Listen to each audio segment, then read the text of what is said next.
Welcome to A Detective Agatha Marple Mystery, The Double Agent, A Detective Tales.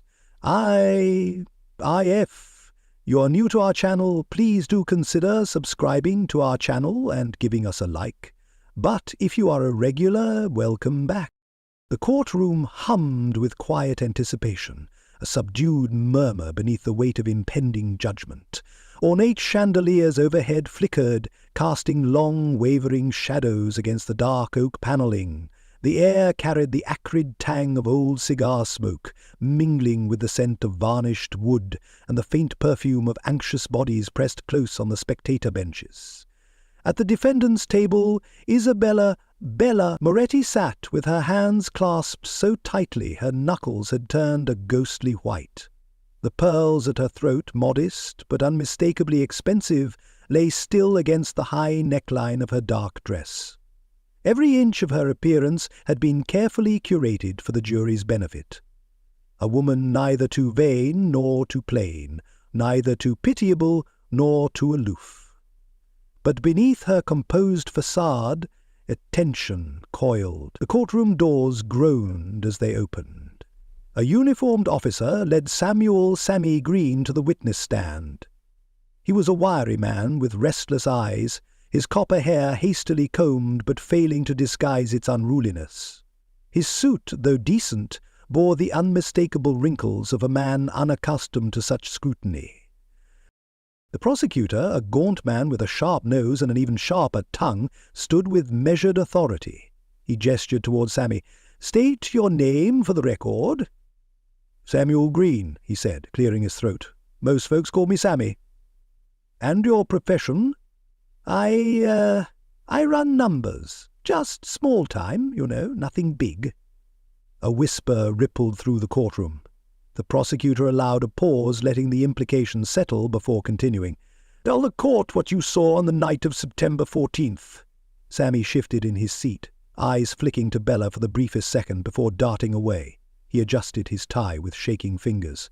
"I was coming out of the back of Kavanagh's," he began, naming the speakeasy with a knowing glance at the jury. "It was late, near 2 in the morning. I'd had a drink, just one, mind you, when I heard a sound. Like someone gasping." He swallowed. "I looked down the alley and there she was." He jabbed a finger toward Bella. "Standing over Franklin Drake. He was already gone. Blood everywhere." A collective murmur swelled. The judge rapped his gavel once. At the defense table Bella flinched, but she said nothing. Her lips pressed into a thin line, and her lawyer, a polished man with an air of calculated charm, leaned in.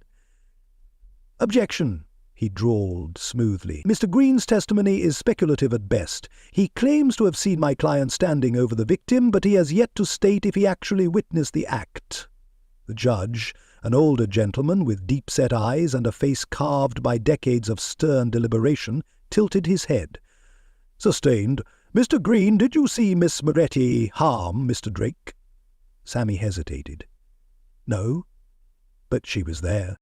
The defense attorney exhaled through his nose, barely concealing his satisfaction. "Indeed." In the gallery, Detective Agatha Marple sat quietly, her small frame almost swallowed by the heavy wooden pew.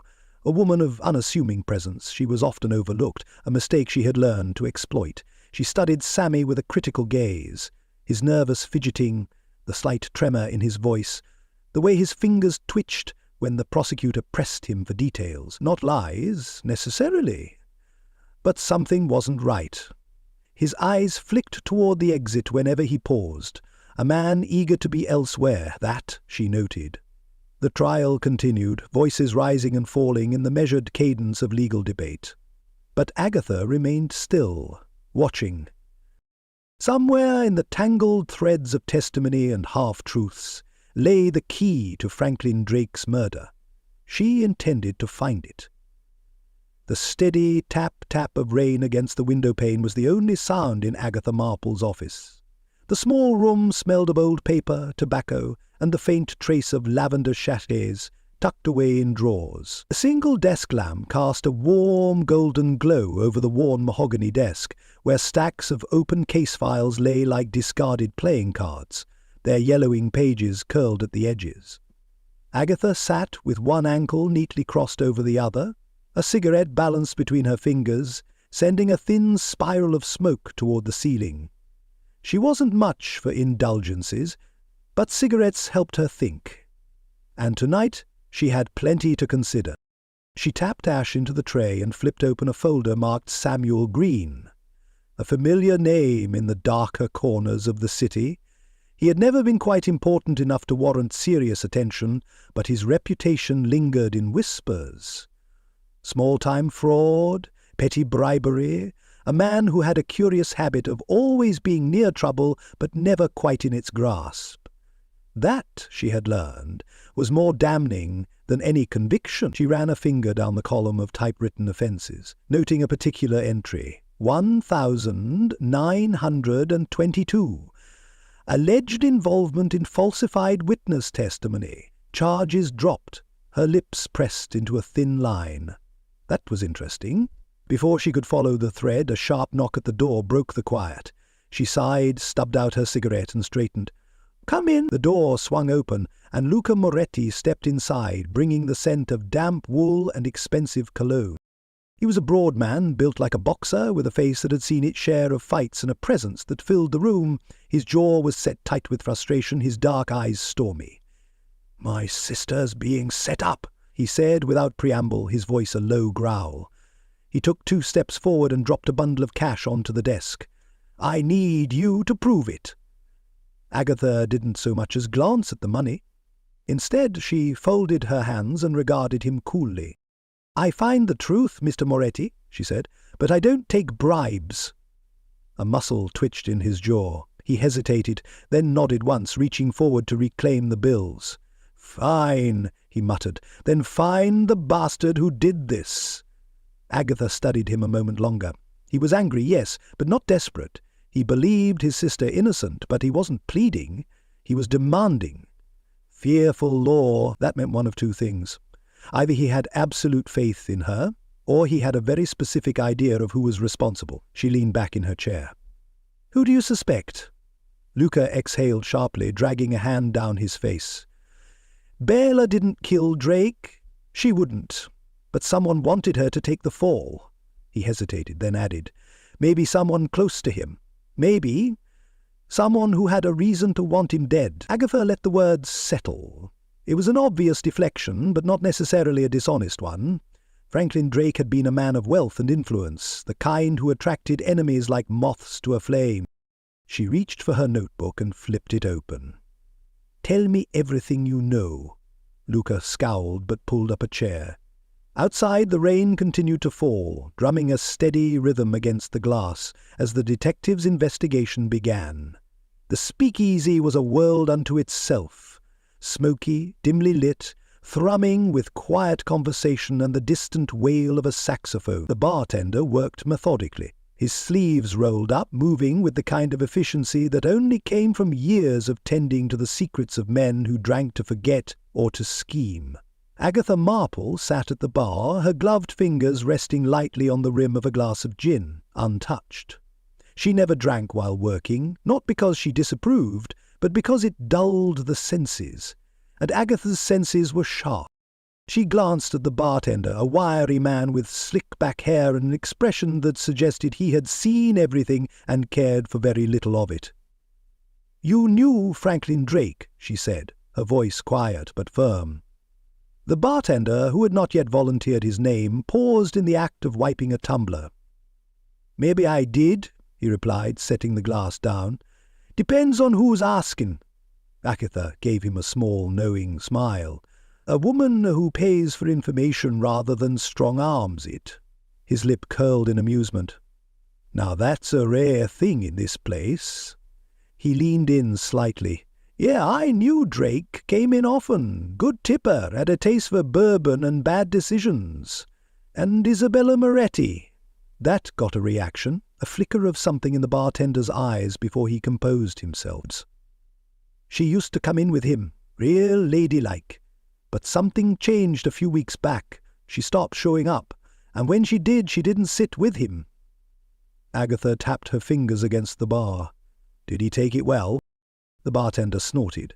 Men like Drake don't take anything well when they don't get their way. He drank more, got short-tempered." He hesitated, then added, "He was seen talking to someone a few nights before he got himself killed." "Who?" The bartender glanced over his shoulder, as if the very walls could be listening. "Vincent Rousseau, he muttered under his breath. Agatha's expression didn't change, though she took note of the way the bartender's voice dropped just at the mention of the name. Vincent Vinnie Rousseau, a man whose reputation preceded him, a crime boss with a penchant for eliminating obstacles, whether they were financial, legal, or human. "Drake was in business with Rousseau?" she asked. The bartender shrugged. "Drake thought he was. Rousseau don't really do business in the way most folks do. He does favors, and when the time comes, he collects." A gust of cold air swept in as the door opened briefly, and Agatha felt rather than saw a presence shift in the far corner of the room. She turned her head slightly, catching the glint of dark eyes watching her. A woman, Maria Gonzalez, seated in the shadows, her posture still, her expression unreadable. Maria had the look of someone accustomed to moving unnoticed, but as soon as their gazes met, she stood, glided toward the door, and disappeared into the night. Agatha exhaled slowly. A woman watching a detective was often more telling than a woman avoiding one. She pushed her glass away and rose. The night had given her much to consider, and somewhere in the tangle of whiskey, jazz, and whispered names, the truth was waiting. The bank records office was a cold, unwelcoming place, lined with towering metal filing cabinets, their locked drawers keeping secrets as securely as a coffin held its dead.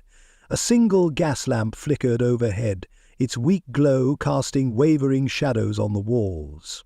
The scent of dust and old paper clung to the air, mingling with the faint metallic tang of ink and brass fittings. Agatha Marple stood by the clerk's desk, her gloved fingers resting lightly on the polished wood.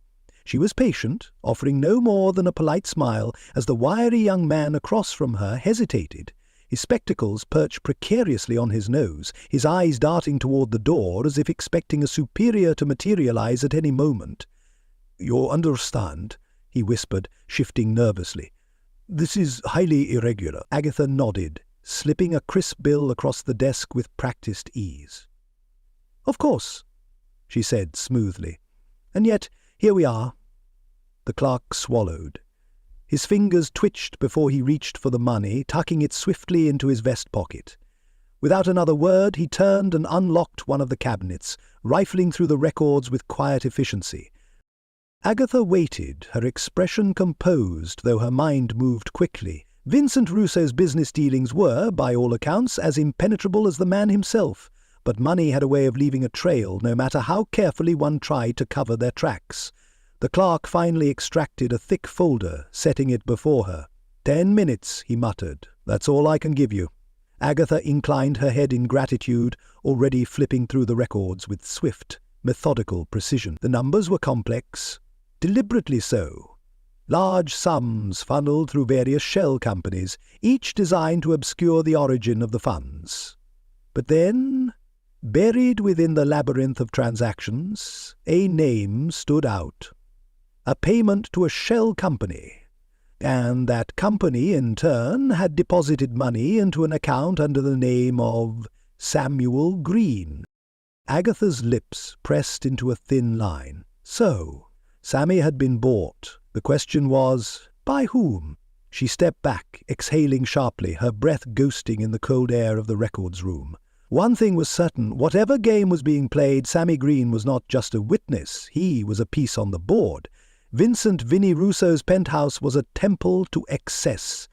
Gleaming black and gold Art Deco furnishings filled the space, every surface polished to a mirror sheen. Velvet drapes cascaded from the ceiling to the floor, half obscuring the city skyline beyond.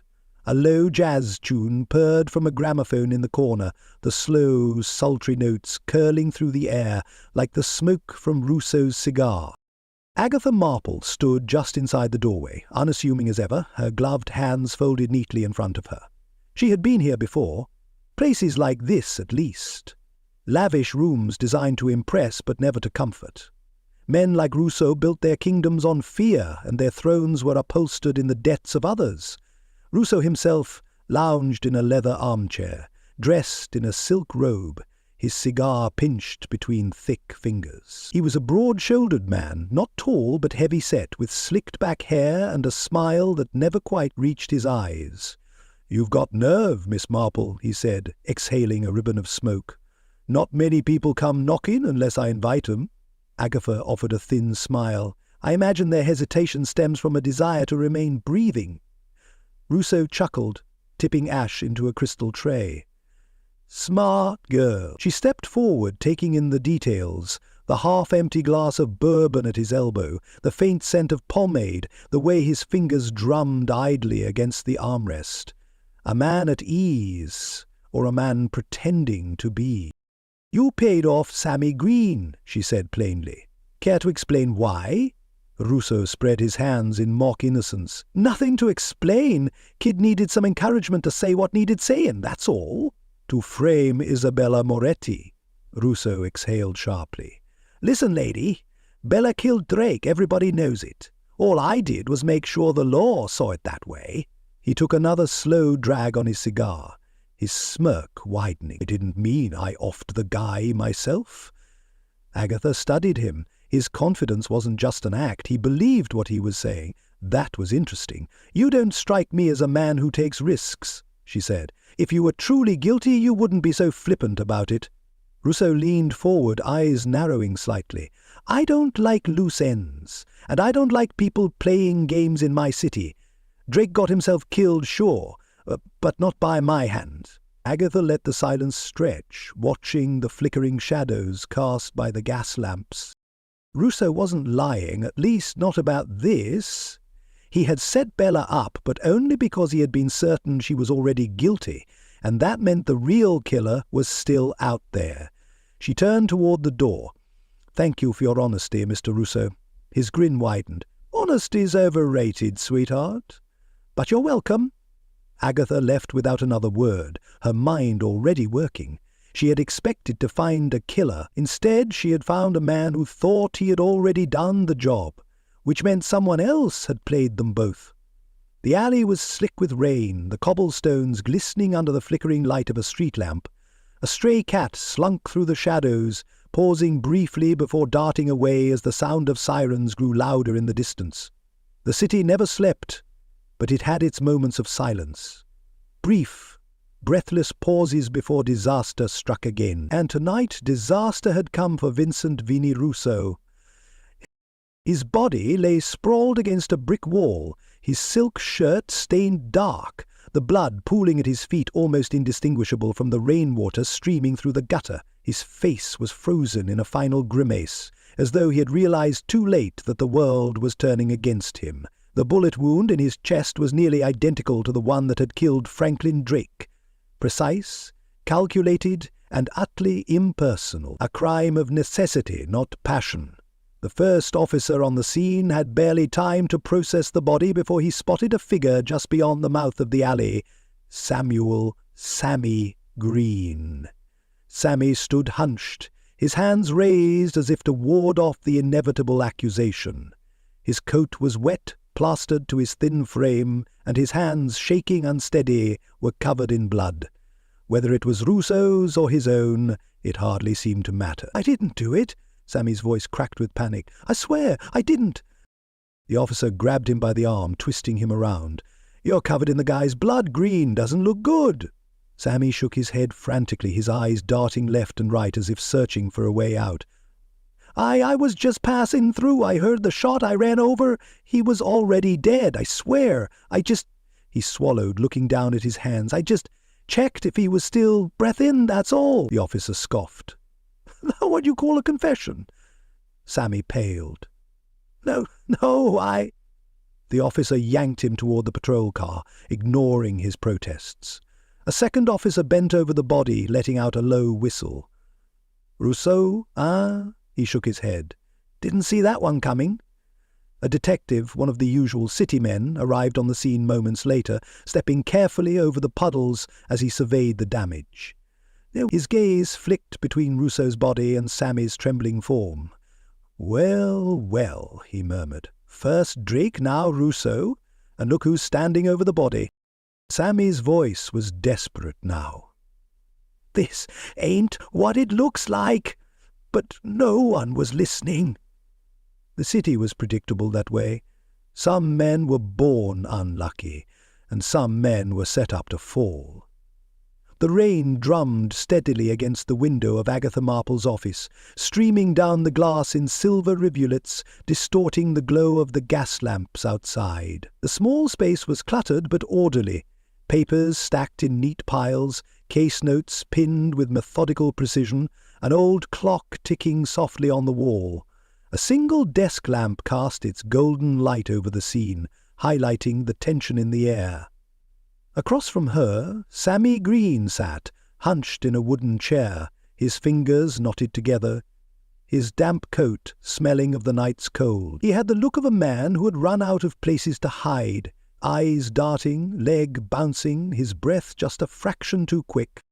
"You have to believe me, Miss Marple," he pleaded. "I didn't kill Rousseau, and I didn't kill Drake neither." Agatha regarded him coolly, tapping a pencil against her notepad. "But you did lie, Mr. Green." Sammy swallowed hard. He licked his lips, glancing toward the window as if expecting the darkness beyond to swallow him whole. "I didn't have a choice," he muttered. "There's always a choice," Agatha said lightly. He let out a humorless laugh. "Not for men like me," he exhaled shakily, running a hand through his damp hair. "Look, I'll tell you the truth. Someone paid me to lie in court, but it wasn't Rousseau." Agatha stilled. A pause stretched between them, filled only by the steady ticking of the clock. She leaned forward slightly. "Then who?" Sammy hesitated, his Adam's apple bobbing. His fingers twitched against the arm of the chair. The crack of a gunshot split the night. Glass exploded inward as a bullet tore through the office window, shards flying like jagged stars. The lamp flickered as Sammy yelped, dropping to the floor, his hands covering his head. The gunshot had missed, but not by much.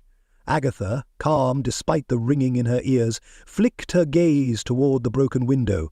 A gust of rain-scented air crept in through the shattered pane, carrying the ghost of gunpowder. She rose, moving carefully to the side of the frame, peering out into the darkness beyond.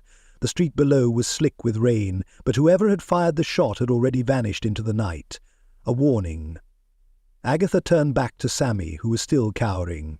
"Well," she said dryly, brushing glass from her desk, "it seems someone very much wants you to stay quiet." Sammy, shaking, pulled himself upright. His face was pale, his breath ragged. I ain't safe," he stammered. "They know I talk to you." Agatha sighed, moving to her cabinet and pulling out a small metal tin. She flipped it open, retrieving a cigarette. She didn't usually smoke this late, but tonight felt like an exception. She struck a match and watched the flame flicker before taking a slow drag. "No, Mr. Green," she said, exhaling softly. "You're not safe at all." And neither was the truth. The courtroom was packed to the rafters. The scent of cigar smoke and damp wool lingered in the air as spectators jostled for position, their whispers a restless murmur beneath the heavy hush of anticipation. Reporters, their pencils poised, leaned forward eagerly, ink-stained fingers ready to record the downfall of a man whose wealth had, until now, shielded him from scrutiny. At the center of it all, standing with composed grace, was Agatha Marple. She adjusted her gloves, then carefully laid a stack of papers before her. The hush deepened. "These," she said, her voice calm but firm, "are financial statements tracing a series of payments made through a shell company. These transactions link directly to Edward Holloway."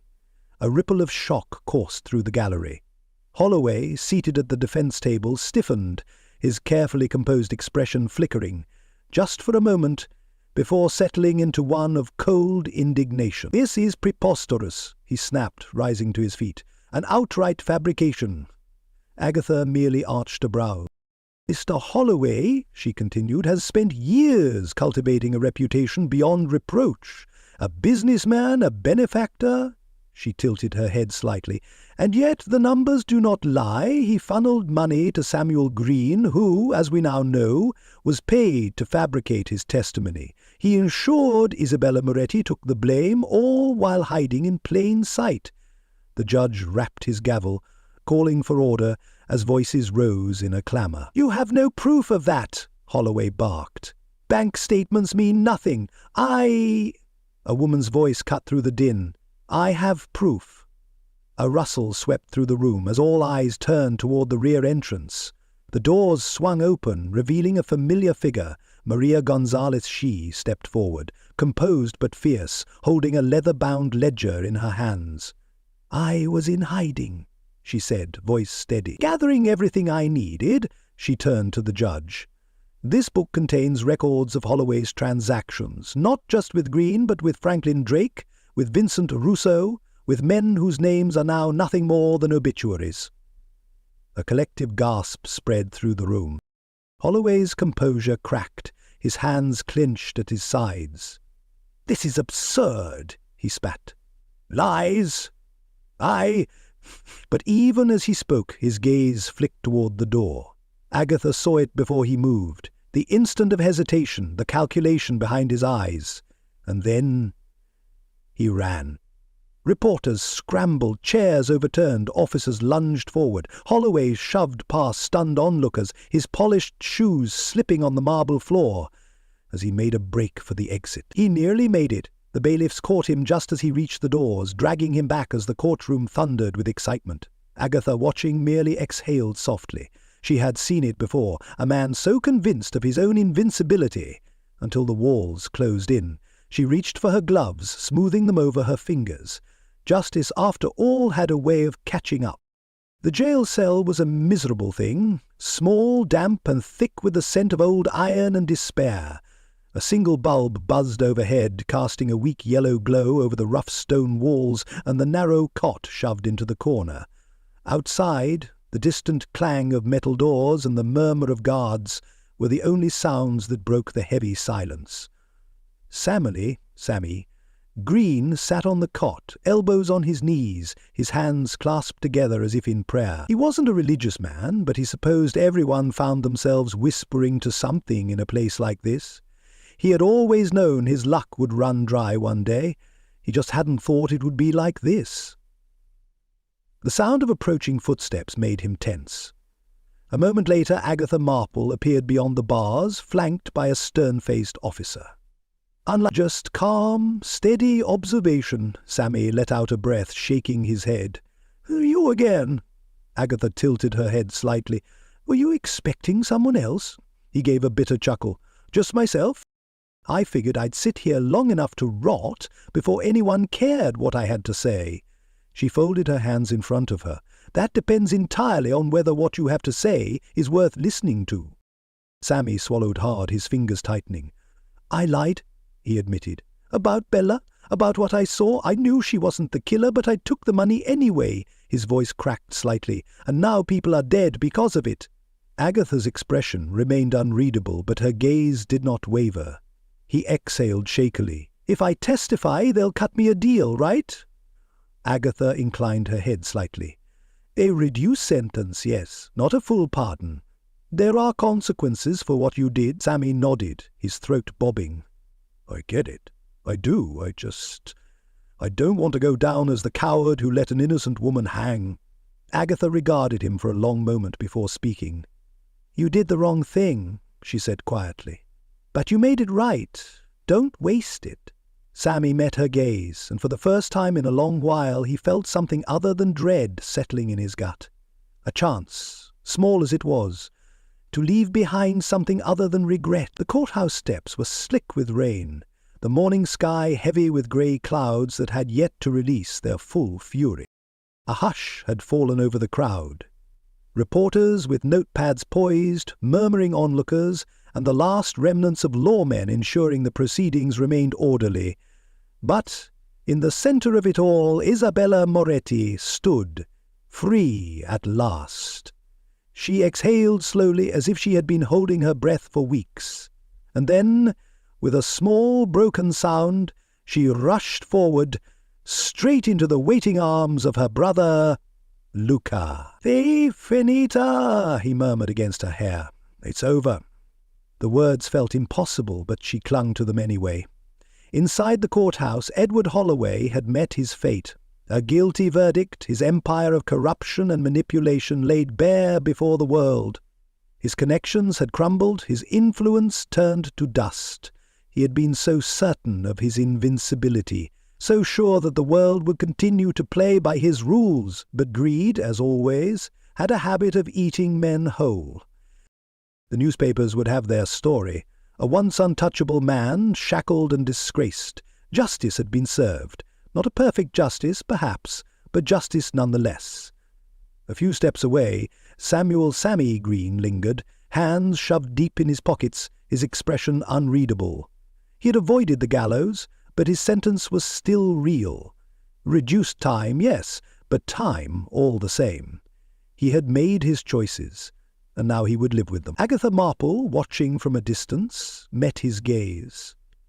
"Don't waste it," she said quietly. Sammy gave a small, tired nod. He wouldn't. With the world moving on, Agatha adjusted her gloves, turning from the courthouse. The rain had begun again, soft at first, then heavier, tapping against the pavement in a steady rhythm. She reached for her silver cigarette case, flipped it open, and struck a match. The smoke curled into the damp air as she took a slow drag. Another case closed, another secret unravelled. And somewhere, beyond the rain and the city's ceaseless hum, another mystery waited. Without a word, she stepped into the mist and disappeared, ready for whatever came next.